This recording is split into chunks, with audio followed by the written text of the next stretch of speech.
Welcome to Business Beyond the Mic, where we join Carly Van Heerden, CEO and founder of We Edit Podcasts.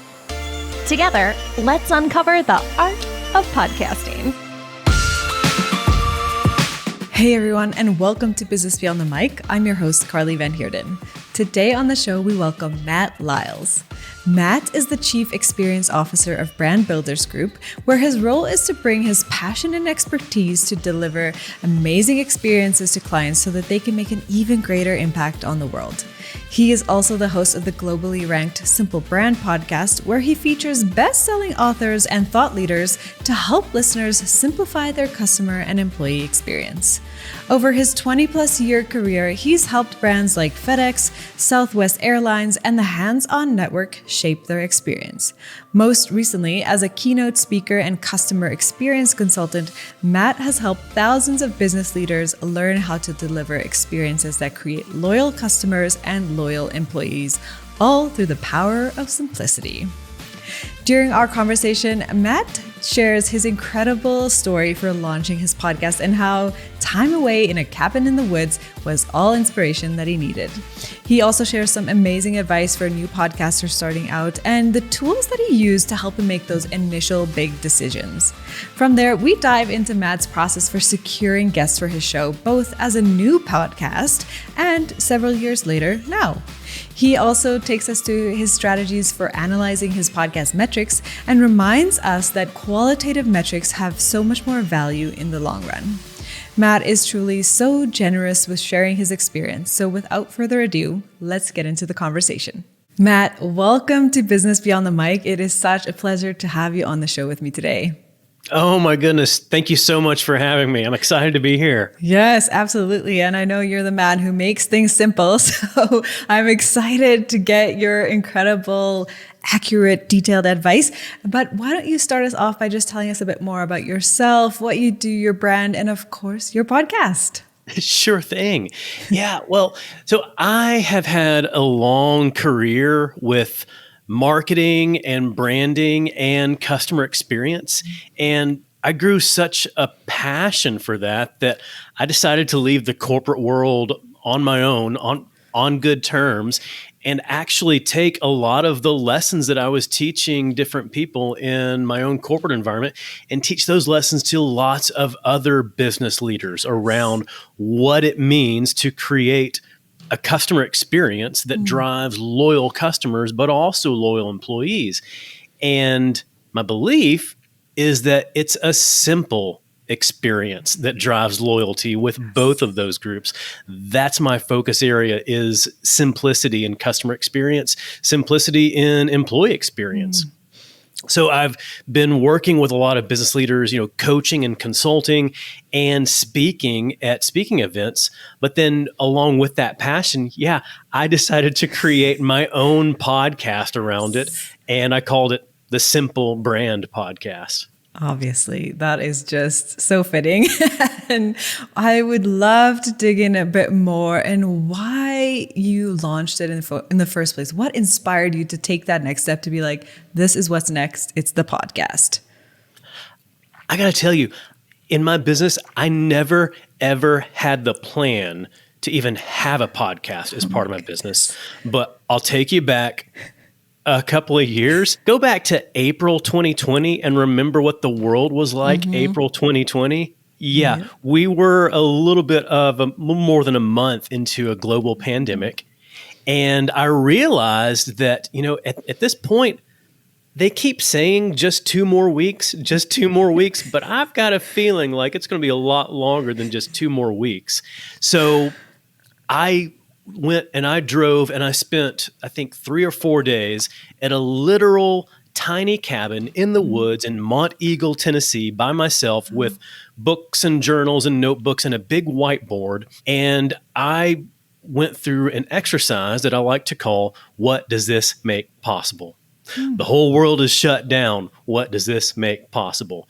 There are lots of different thought leaders, authors, speakers who would normally be traveling, wanting to share their message, and now they're all stuck at home. What does this make possible?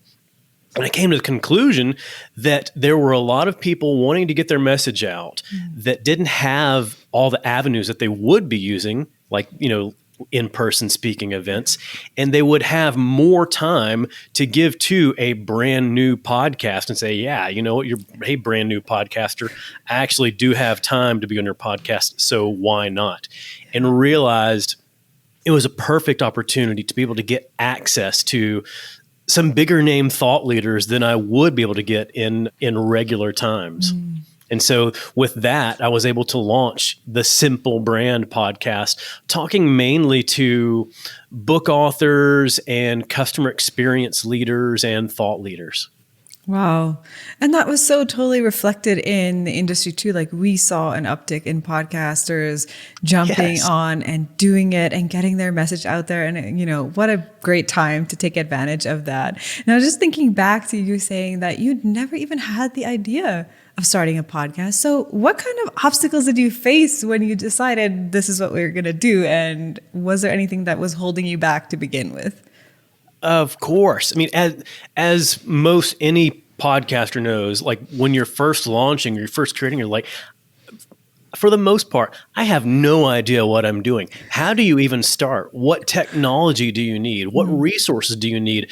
How, if I'm creating a guest podcast, what's the type of experience I should be delivering for them? What's the format of my podcast? What should the format even be? And I did a lot of research, looked at a lot of different people that had podcasts and a few people that had courses around podcasts. And I will say that I ended up taking Pat Flynn's Power Up podcast course. And to me, I was so grateful for the amount of hand-holding that he did throughout that course, because there was like hours and hours and hours of footage around everything you need to do to set up the podcast, but it was all based around options and decisions. So at this point, you've got these options you can create, these options you can choose with your podcast. Okay, you chose this option. Based on that option, here are your next steps. Here's the additional content you need. Yeah, I love that. It's like a mind map flow, right? You can decide, or a journey that you choose to go on. So that's just a great way to structure it and to almost arm yourself for this journey of podcasting. And with all these resources that you had around you, every piece of hand-holding that you had, was there anything else that you wish you knew before you launched your show? I would think that the one thing I wished I knew was how to schedule my work in advance. Because I would say for the first 6 months of the podcast, it was like, okay, I got to find a guest. Now I got to interview them. Now I got to record the interview. Now I got to edit it and put it in the can. Now I've got to, launch it out there. Okay, I got that done. Oh, now I've got the next interview going up. And so it was just understanding how to get all the processes into a good flow. Absolutely. I talk a lot about streamlining your process so that you're not on the hamster wheel. You're not always putting in so much work and then no time to breathe because you have to do it again. So yeah. For the guy who preaches simplicity, I should have known from the start, you need to make sure it's a simple process. Yeah, absolutely. But I say, we podcasters, we don't listen to a lot of advice. We like to trial and error things first. But I mean, everyone's got their own journey. You figure it out. That's right. Either way, you get to that endpoint of creating an incredible show. So what were some specific goals that you wanted to accomplish with launching your podcast? A goal that I had that I really have accomplished that I don't hear other podcasters talking that much about was like, my goal was simply to build up a network. So I had just started a business, by myself, solopreneur, primarily around speaking as well. And I wanted to find and become friends with and become connected with speakers who were at least a few years ahead of me. And so what better way to do that than to reach out to them and say, hi, would you like to come be on my podcast? That was one of my primary goals. And I actually really succeeded at that. I would say that over 50% of the guests that I've had on my show, like we're now actual friends who keep in touch. And a number of these people have connected me with or recommended me to lots of different business opportunities. Yeah, absolutely. Those connections are priceless because you never know, like you're always one person away from the next opportunity, from the next big thing that you have in your life. And I think that's just like such a incredible, like, ode to podcasting, I suppose, for giving us that option, which is amazing. But yeah, other than these incredible opportunities, what benefits have you seen that have sprung up from your podcast? Yeah, I would say especially because of the fact that I paused and took the time to decide what should the format of the podcast be, what should the focus be, and tying it to my focus around simplicity, it has been building my brand around simplicity.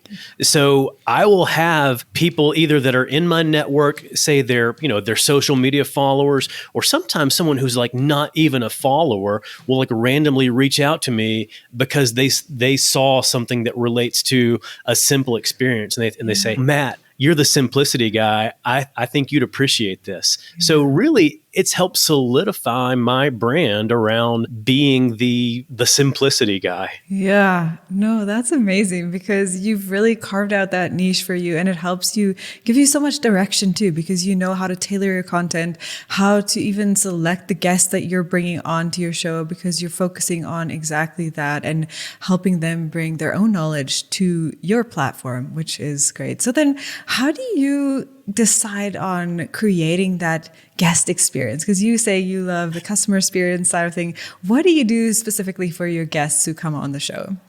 Yeah. So if I'm preaching customer experience, then you know that I've got to be delivering a great experience and a simple experience to everyone I interact with, especially my podcast guests. And so one of the things that I do is I think that I tend to almost over communicate with them.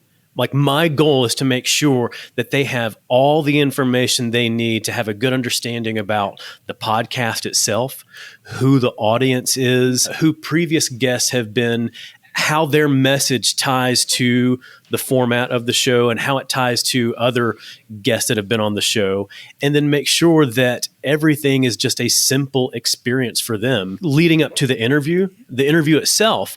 But then once the episode is released, making it super easy for them to share the episode or share any social assets, however it fits with their content plans.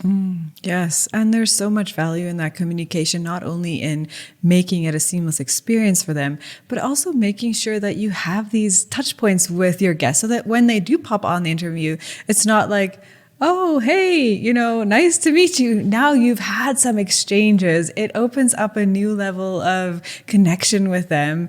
So yeah, I think that is such valuable information and, guidance for our listeners to take to their own shows as well.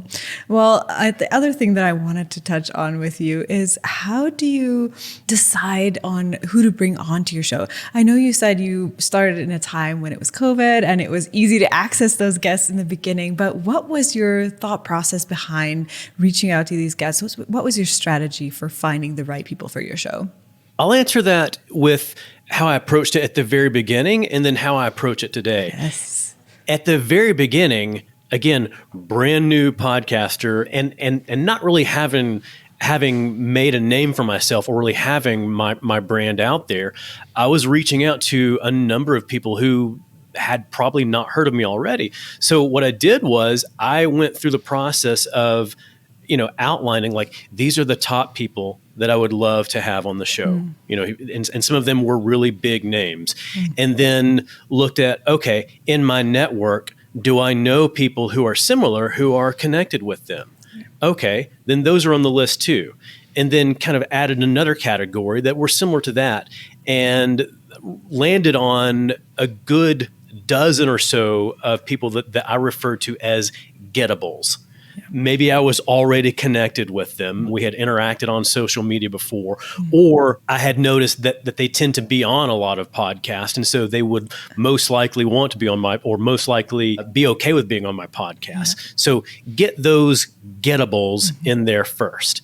Once I had those names, especially if any of them were recognizable names, then reach out to like the next tier of people saying, hey, these people right here who you may recognize are on my podcast. Wouldn't you like to be on the podcast too? And then kind of building from there, just being able to create a roster of guests that help create or add credibility to the show.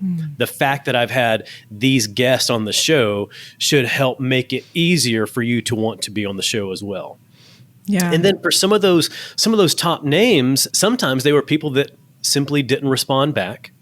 But then there were a couple that responded back and said, hey, I can't be on your show right now. I'm currently heads down on a book, or I'm doing this. And whenever someone said that they could not be on the show right now, I was always gracious to them, showing that I'm grateful for their work, grateful for their lessons, grateful for them responding to me, and saying, if your plans change, I'd love for you to be able to be on the show. Yeah. And so there were times where I actually was able to reach back to some of those based on knowing that their timeline has changed. And they came back and said, yes, yeah, thank you. Thanks for reaching back out to me. I'd love to be on the show. So that was how I approached looking for guests at the very beginning. Today, it's a mixture. It's a mixture of all the different agencies and all the different podcast people that will pitch guests to you, the majority of which do not do that great of a job of pitching their guests. There are probably a couple of agencies that I've formed relationships with just because I know that they've listened to me in regards to, here is who my perfect type of guest is, what they do, what their focus area is. They're focused on customer experience or employee experience. They're either a book author, or they've at least done a lot of podcast interviews before. Yes. And so that helps to get those. And then because I tend to have a lot of authors on the show, every few months whether it's me, whether it's somebody from my team, we'll do the exercise of going into Amazon, going into the book section, looking at the coming soon section, and then going through all the different business categories in coming soon and seeing what are the top books that are coming out? And then, do I know any of those people? Oh yeah. I know this person. I remember their book from a couple of years ago, or this person was on the podcast a couple of years ago. They've got a new book coming out. So that makes it really easy to find guests right there. Wow, I would say that is the most amazing strategic, layered, tiered approach. And it's like you're building on top of what you've already laid the foundation to with those gettable guests, and then just moving up from there, which is, wow, incredible advice on that front. And when you're going through, you're over 120 episodes now. So what type of metrics are you looking at to say, these guests really were great ones to have on the show. This is resonating with my audience, and this is what I need to do more of? Yeah, so there's a couple of things that I really enjoy looking at. And one of the things is looking at traction of episodes after the first 30 days. So like first 30 days, most episodes are tend to have around some of the same volume. It is fun when I see that during that first month, some episodes perform better than others. And I can usually tell because I know that the guest is promoting it more so than other guests. But what I love seeing is when episodes are getting traction after the first 30 days, after the first 90 days. That's when I know that people are like actively going out looking for content, either from the subject matter or from that guest. But then I love the qualitative metrics. And what I mean by the qualitative metrics is when I have people that are in my network, whether they're actual friends or whether they're social media followers, where they will send me messages, send me comments, or actually share an episode without me prompting anyone, saying, I love this episode, and here's the insight, here's the lesson that I got from this episode right here. I love it when followers and friends and people in my network do that. And then another metric that I love or qualitative metric that I love is when people will contact me. Usually it's someone that I know, or usually it's someone that's a follower will send me a message saying, hey, you know what? I've been looking through your episodes and I don't think that I've seen you interview this person. I think this person is really great. And not that they're connected with them. It's just that they're a fan of that person's work. And they say that, I think that they'd be a really cool guest for you to have on your show. Yeah. So just knowing that there are individual people that are out there contacting me with their thoughts and insights around the show. Yes, and that's a true sign of that community that engages and not just the audience that listens. And yeah, you love to see those because it's not only encouraging to you because it's more than a number, right? A number can only tell you so much, but an individual who's actually engaging with you, sharing their thoughts, being excited about what you're doing kind of gives you that extra skip in your step to do the next thing, to get another guest on and to, keep providing the credible content that you're already putting out there. So yeah, I love that. And it helps sometimes, like when I'm recording the show, like if I've had someone reach out to me, I've got literal names in my head, like what would Ashley think about this? Yeah. Or what's Rick going to think about this guest right here? Things like that. Yeah, that's amazing. Wow. Well, I know we talked earlier about monetization and you haven't monetized up to now, but you have an interesting strategy that I would love for you to share with our listeners and a little bit more about your process of going forward with this option. Yeah. Well, especially for newer podcasters who are in their first year, their first couple of years, when they hear about monetization, a lot of times for the majority of those podcasters, it can be a bit overwhelming because you think, you know what, if I'm going to monetize, if I'm going to have sponsorship, most sponsors are looking for this level of volume and all these things. And I feel like I'm nowhere near that. Thankfully, something that's happened over maybe a year or two is the introduction of podcast networks. So it makes it a lot easier for newer podcasts or podcasts that don't have that level of volume that they're able to easily work one-on-one with a sponsor, to be able to join up with a podcast network and still get all the benefits of monetization with that. And so I've not signed the dotted line yet, but I'm currently, in the middle of the paperwork with joining a new podcast network that is a good fit for business, a good fit for marketing, a good fit for customer experience. And it certainly helps to have that, be able to have access to those sponsorship dollars. But then there's also the community aspect with all the other podcasters that are in that network that help share their tips and tricks and what they do as far as their guest experience or gaining new audience members or dealing with new technology. Yeah, absolutely. That community piece is so invaluable because we often start our podcast to share our stories, make others or help others feel less alone. And then we end up being kind of out here alone on our journey. So yeah, I can just imagine having that network of support in every aspect of your podcast could be so beneficial. So yeah, I'm going to watch this space for you and see how your journey goes and get you with some feedback on that. So that would be amazing to hear that journey. And is there anything else right now that you are working on that is the future for your podcast or your brand and business that you want to share with our audience today? One thing I'm working on right now is I have now taken on new employment. I'm still, working on my podcast and still working on a few of the other things with my business on the side, but I have a great opportunity and I've just joined an organization that I think you're familiar with. I have just joined Brand Builders Group as their Chief Experience Officer, helping them figure out how they can build on the great customer experience foundation that they've already built, but then be able to add to that to serve their customers even more.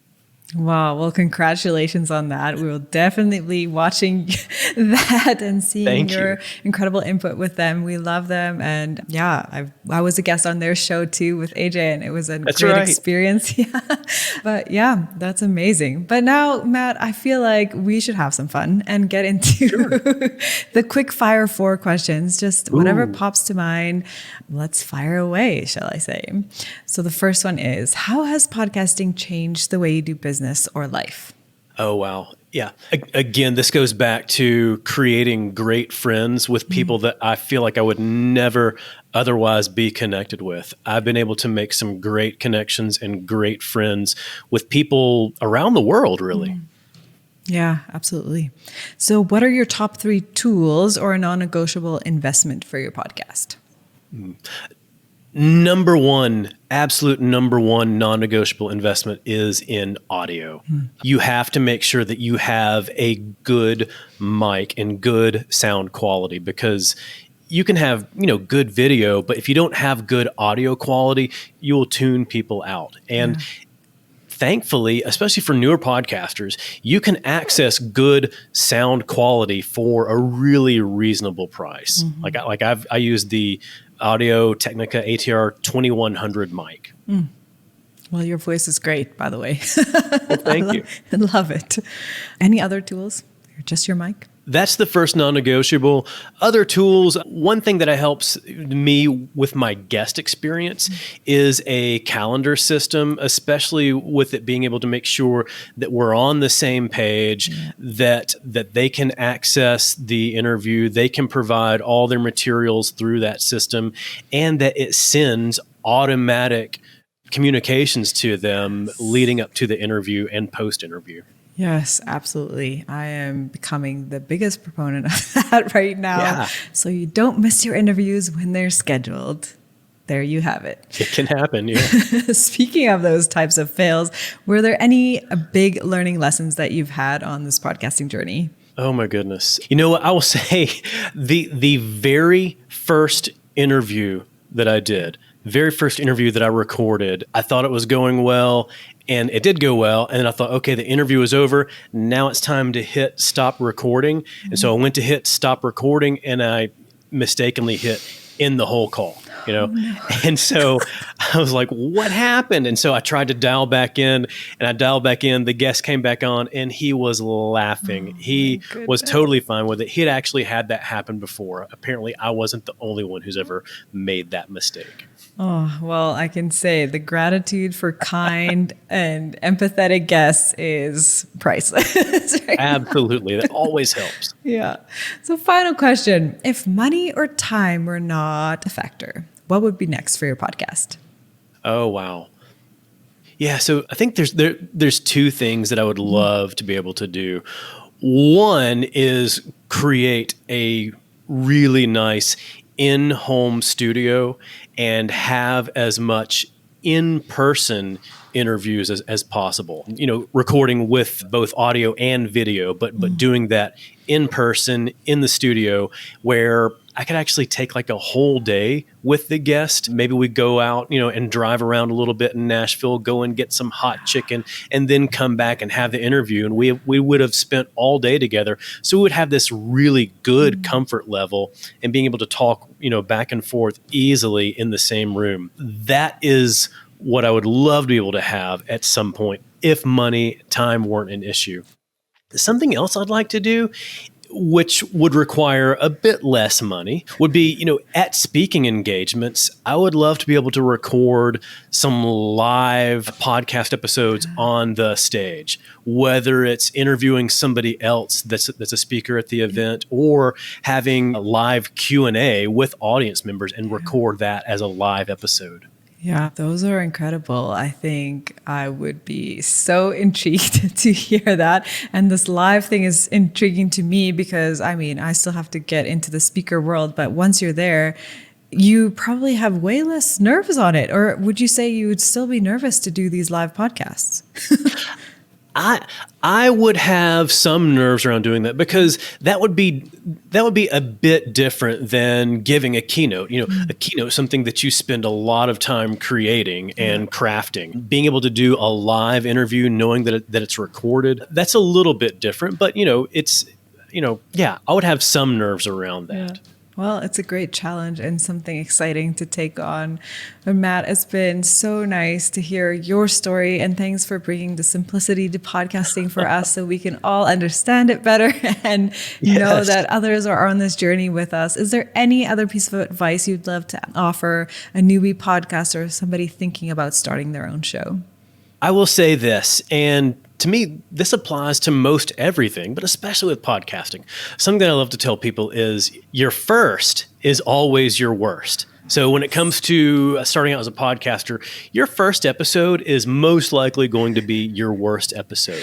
Your first is always your worst, but you always get better from there. Don't worry about what your first episode or your first few episodes are going to sound like. Just get them out there, get them done, and know that you've got the opportunity to improve with each episode over time, and it's going to happen. Yes, totally. Oh, amazing. I love that. But you have to get that first one out to be able to get better. So I am 100% with you there. Oh my goodness, Matt. This has been a treasure trove of so much valuable information. So thank you so much for taking the time to be on the show today and sharing your podcast story with all of the listeners. Oh, thank you so much for having me. I'm so grateful for you and grateful for all your lessons and grateful for our time today. Yeah, absolutely. Everyone, thanks for tuning in, and we will see you next time.